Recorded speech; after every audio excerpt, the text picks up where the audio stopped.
And we're live. Thank you all for joining this week's uh, Global Prayer Project.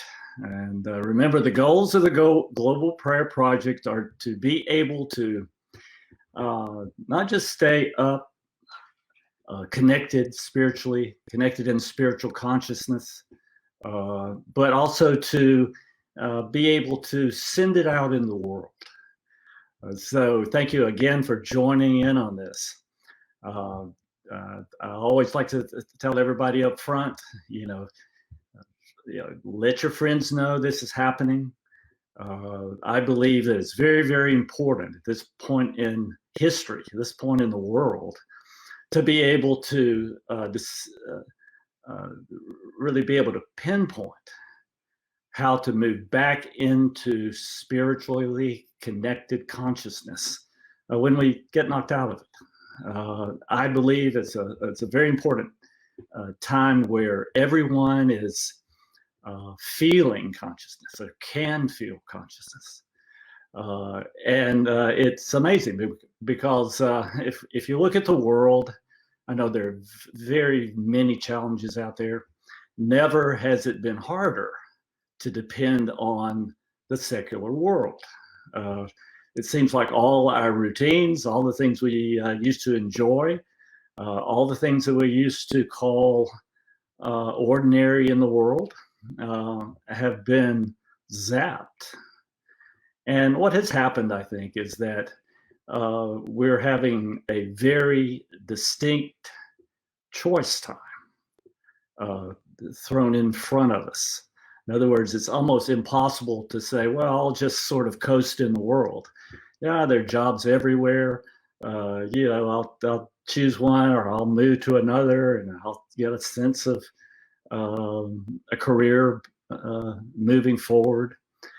Well, those are ordinary times that are very, very difficult right now. And what I would like to say then is that in this time in the world, we have on one side a kind of enlightenment happening, more and more consciousness building in the world.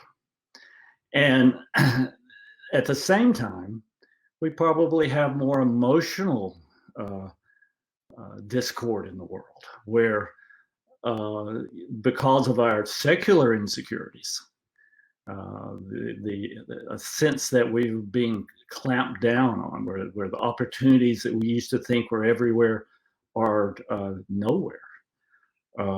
Many people have monetary issues.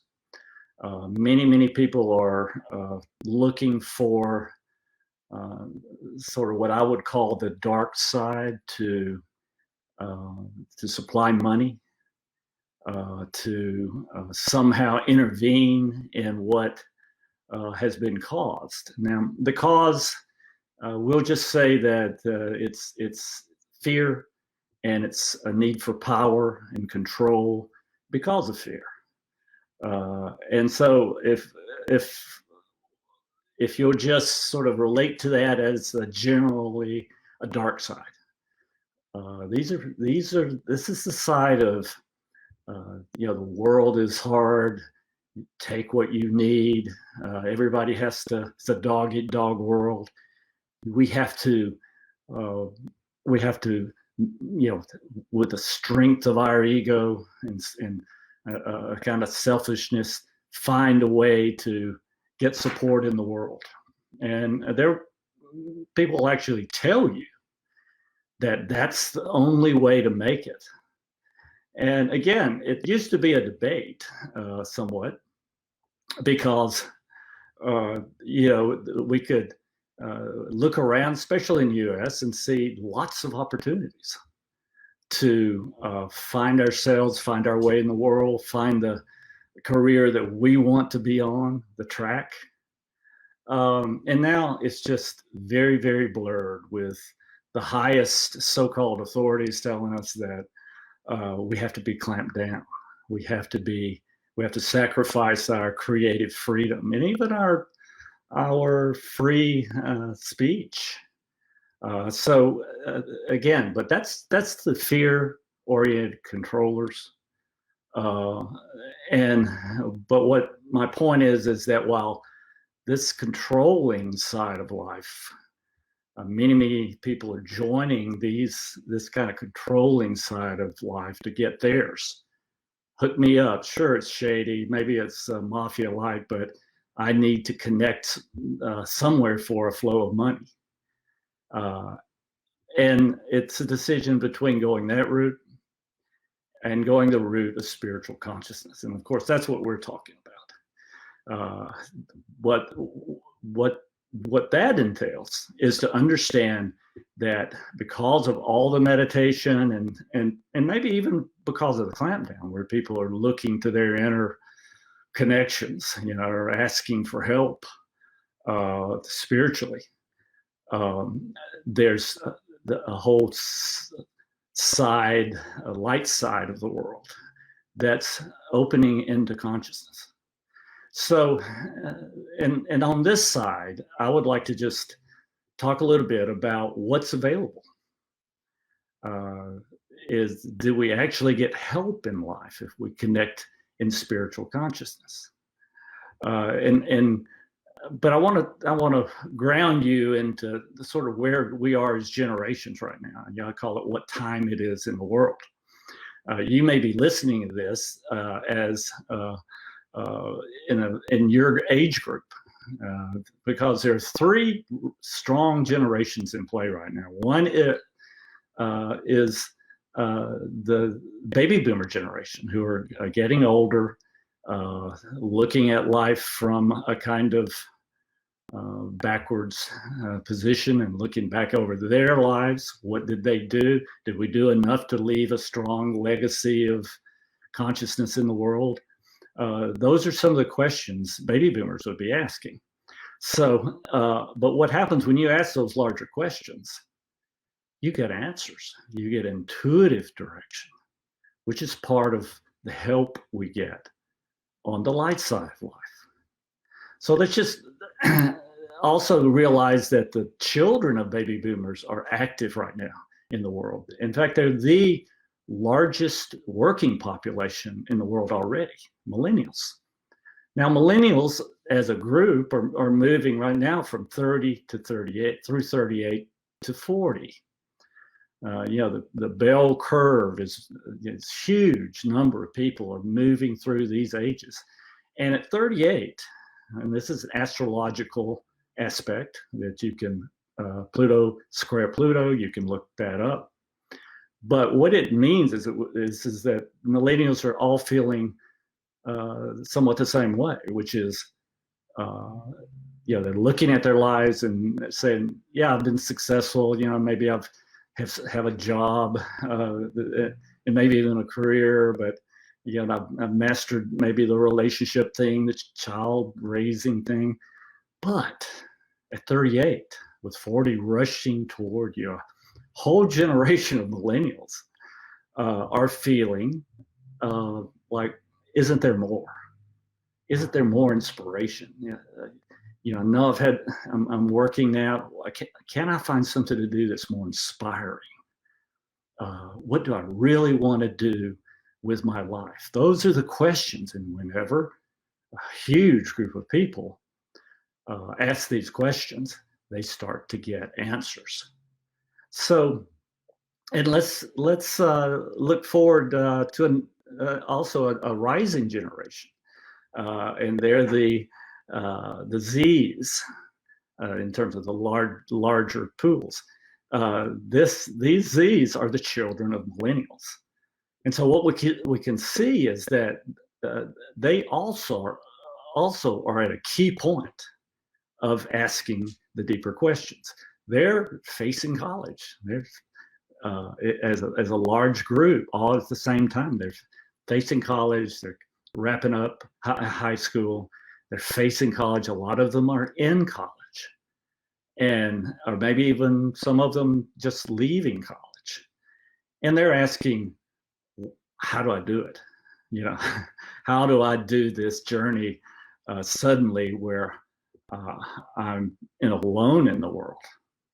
how does that done in a way that is more inspiring and more conscious? So all three of these huge generations are asking these questions, and that alone is raising consciousness in the world, because when you ask, the answers come. But in any event, the solution is to move into a higher spiritual consciousness, to embrace that.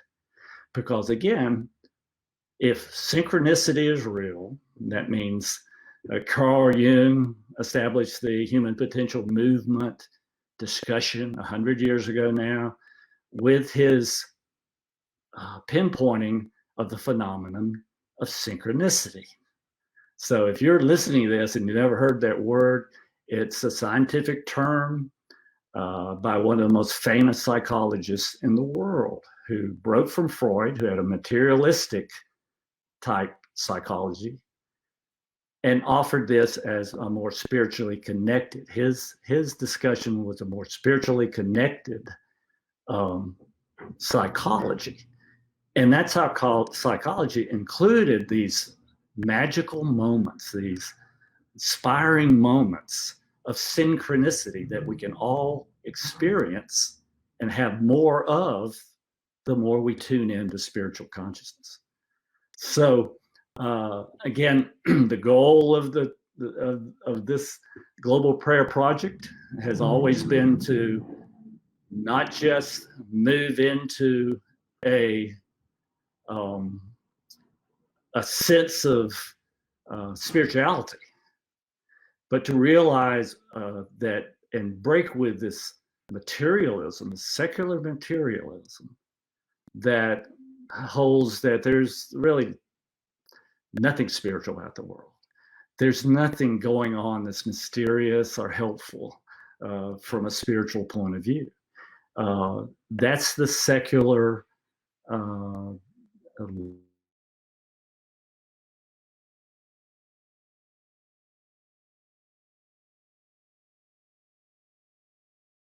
way, is to find your help in life. In other words, life is not supposed to be this hard.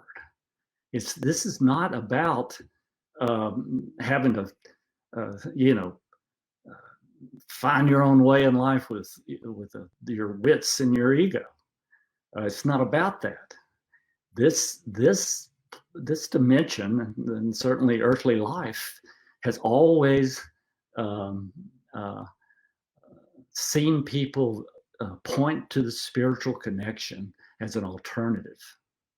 And I think because of Carl Jung 100 years ago and all the conversations of the human potential movement, which created a kind of science around our greater potential, much of that is spiritual at its basis. So this is a new time.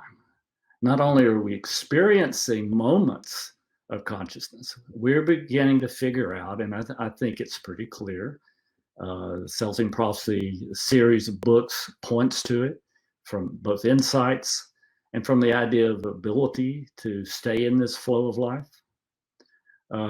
So we are moving in to a decision point, because the dark obviously is getting darker and more controlling, more fearful, and consciousness is rising, partly because that's happening, but mostly because we're proving to ourselves that the spiritual life works better. So let me just, before we get to the prayer meditation, let me just go over the highlights. A lot of this you can find on CelestineVision.com. That's my site, and you'll find there all the things that we're offering in terms of help and with this understanding and connecting spiritually and living this near miracle life that we know is possible. It's a matter of proving it to yourself. And what we know is possible is this breakthrough process.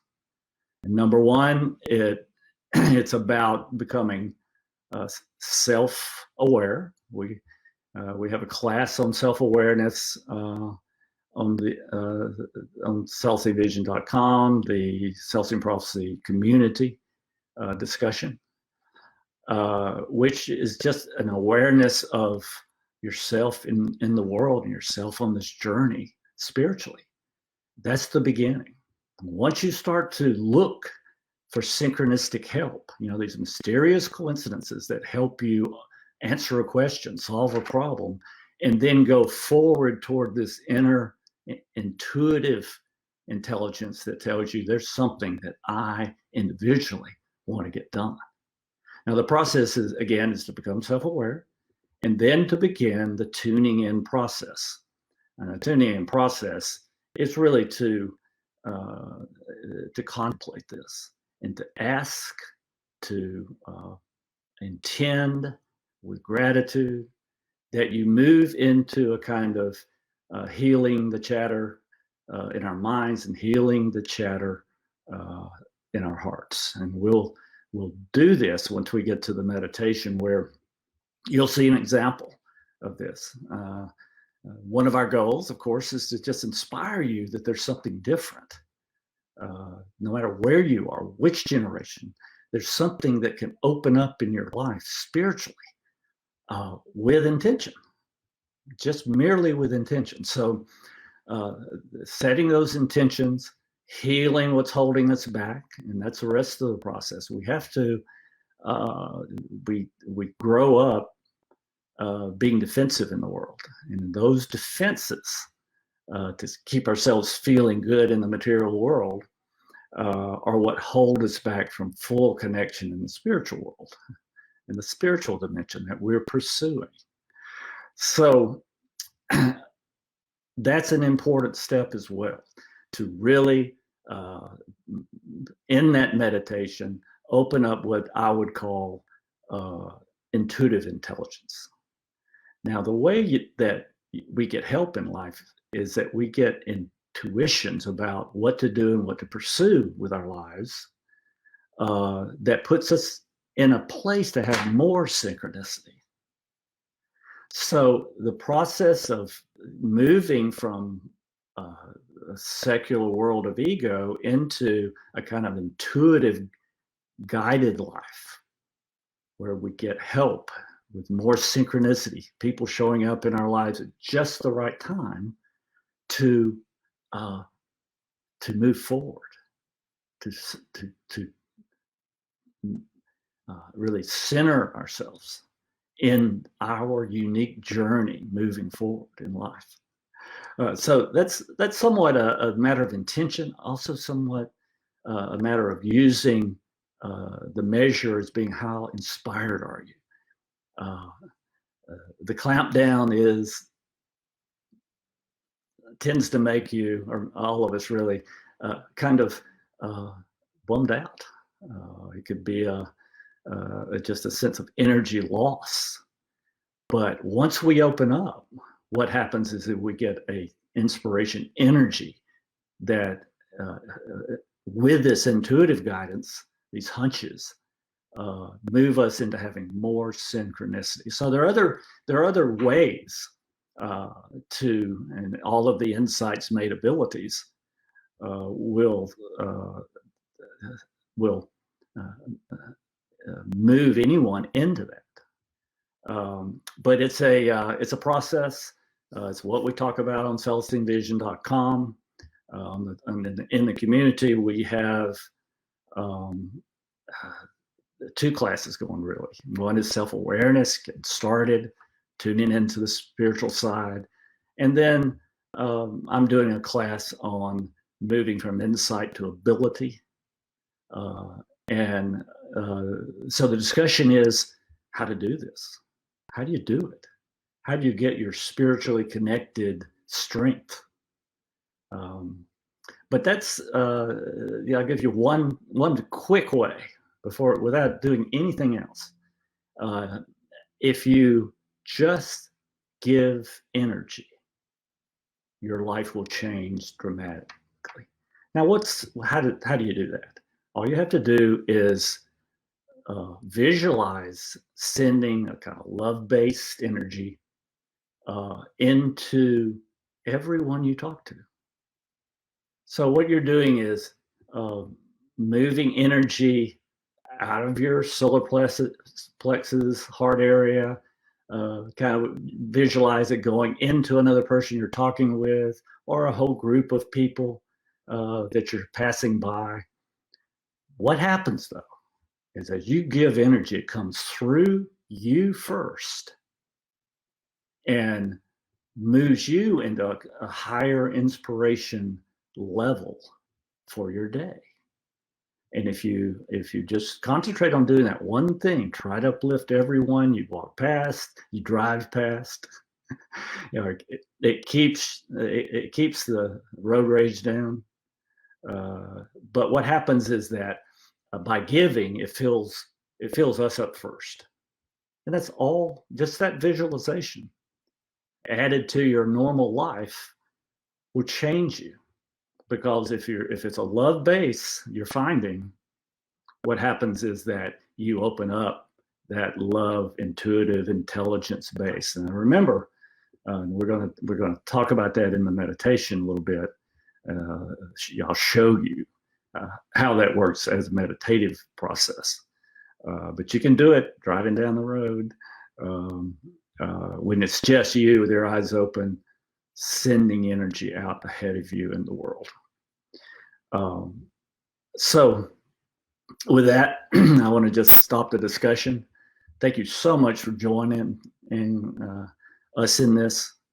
The idea with the meditation is to get really, really immersed, connected on the spiritual side, and assume all that heart opening and all this energy will then flow out into the world. We'll do that consciously. It's a intention with faith, with gratitude. So let's just start. If you're driving or otherwise having to be very alert, don't get into this meditation. Listen to it at a different time. But if you can be responsible and responsibly go into this, we'll just build it and feel it as much as we can. So let's just set an intention, all of us together, that we will make full spiritual connections our birthright. It's love-based. It keeps us on the light side, not easing onto the dark. That's real easy because it's the dark side is beckoning, the clamp down, wanting us to say the clamp down is necessary. So just make sure we don't. And if you ever, and the opposite thing is if you hate that side, you also join the dark side. Anything you hate gets larger. So you have to be neutral toward the dark side and be a representative of the light side, so that more people who are lost, fearful, and slightly psychopathic will come over to the light side where we are. So let's just get started. Let's just close our eyes and just take a couple of deep breaths.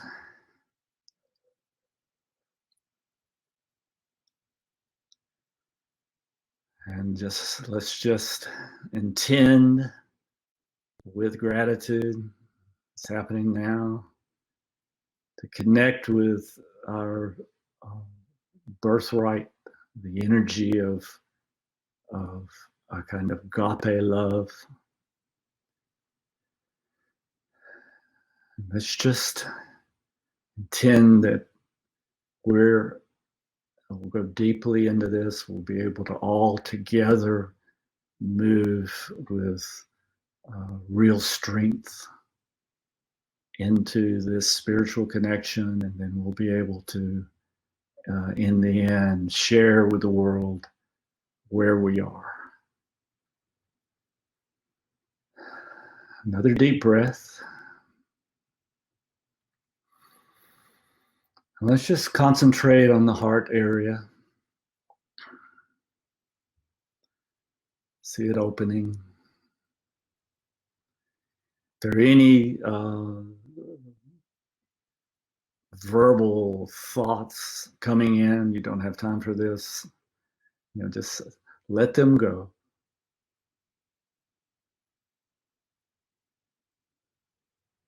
Anything else about doubts you have about yourself, doubts you have about the world, any of those, that kind of chatter, just see it, experience it coming in, and then let it go.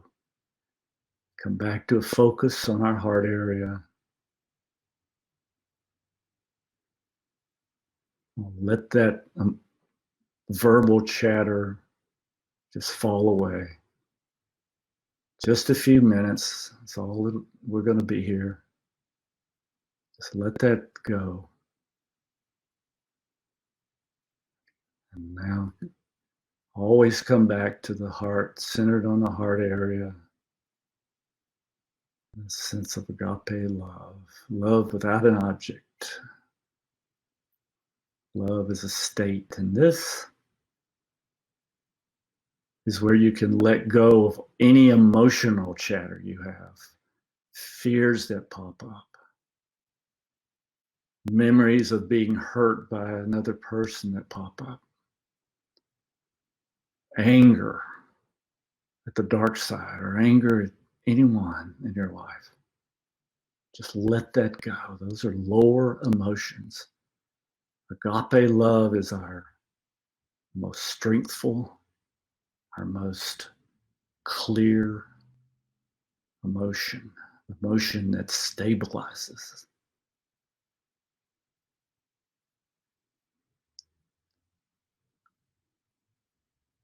Let's just feel that opening in our hearts.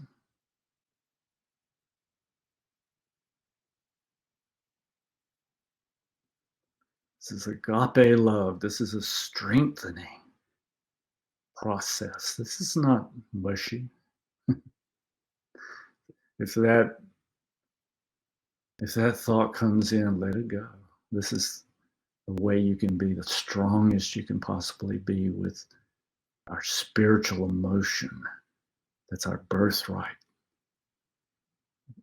anchoring us in this strength.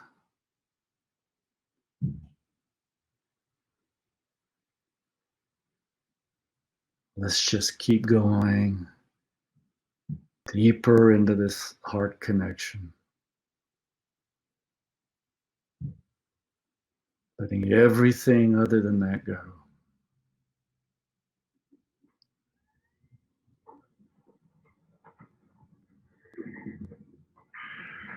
And now let's move into a kind of sense of rising.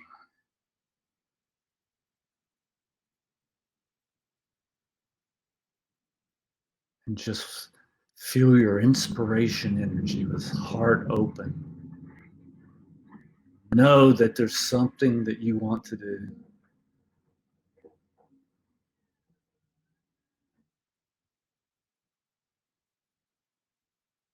Let's just move into this feeling of inspiration, because with connection, our intuitive intelligence begins to open up. And we get inspiring thoughts, inspiring things to do to solve problems, inspiring moves to make with another person, with helping another person.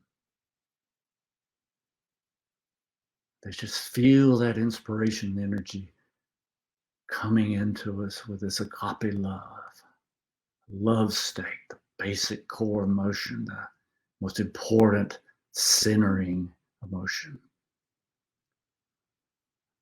And now just let it build all together. Wherever you are in the world, see our energy pooling with each other now. It's heart energy, inspiration energy, the energy of spiritual connection.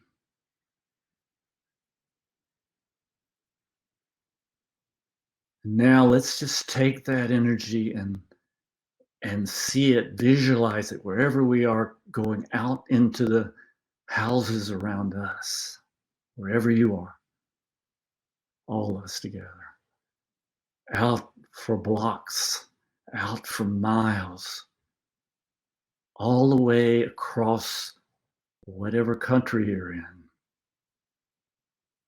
Feel it rising. Feel it moving through people that are in fear or lost, feeling lost. And let's just intend that energy of heart opening, of centeredness,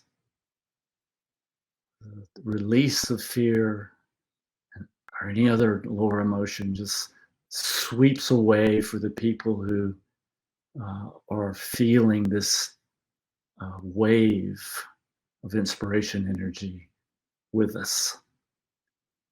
Keep going through your whole country.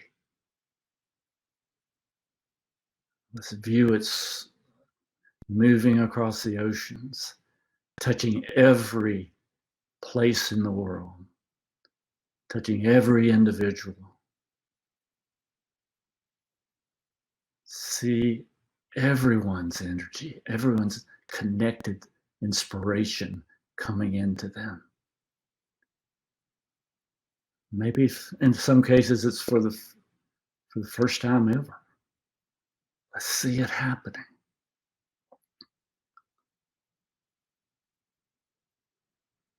Let's see it rise in every community, uplifting every person with any problem, uplifting any person with a connection that's less than this, with the dark side. Let's just move them into a higher connected place, their birthright, their sense of inspiration, their divine connection, agape love, strength.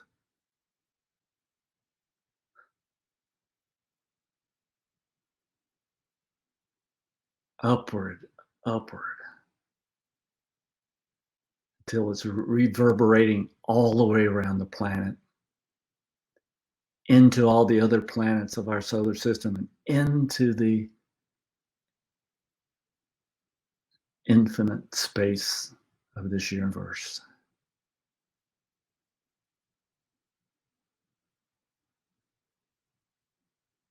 Just let it fill your body.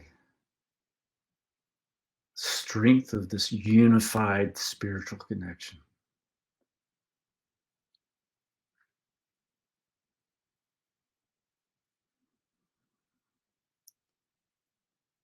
Let's intend with all our hearts that this touches people, opens us up to a new spiritually connected experience.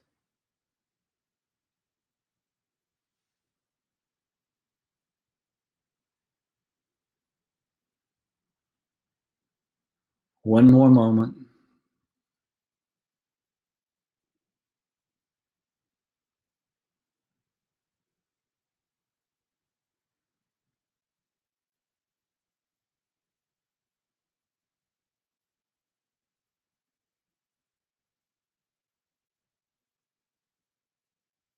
Let's then now become more aware of ourselves and where we are. Slowly open your eyes. So, wow, that was good. That made a difference out there. The more people we have with us, the bigger difference it makes. Tell your friends about the Global Prayer Project. This is the time in the world to amplify the light side, uh, to encourage and to demonstrate this to people who have doubts, who think they live in this secular, materialistic world, and that's all there is. Being controlled by a maybe very small group of people that control the media, control everything except spiritual consciousness. So let's just, again, bask in this a little bit. Thank you very much for tuning in. We will continue to do this every week. We had to postpone one day because of the weather, but I'm glad so many people are connecting. And let's look forward to next week. It'll be on next Thursday. So again, let's just feel this one last time of this connection. It's a good meditation to do early in the morning to get you connected and in line for your next synchronistic help that's going to lift you out of the this clamp down and enable things to open up for your life, for your contribution. And that's what's the individual benefit that comes from really this grand helping effort that we're all together doing. So again, thank you very much, and we will see you next time.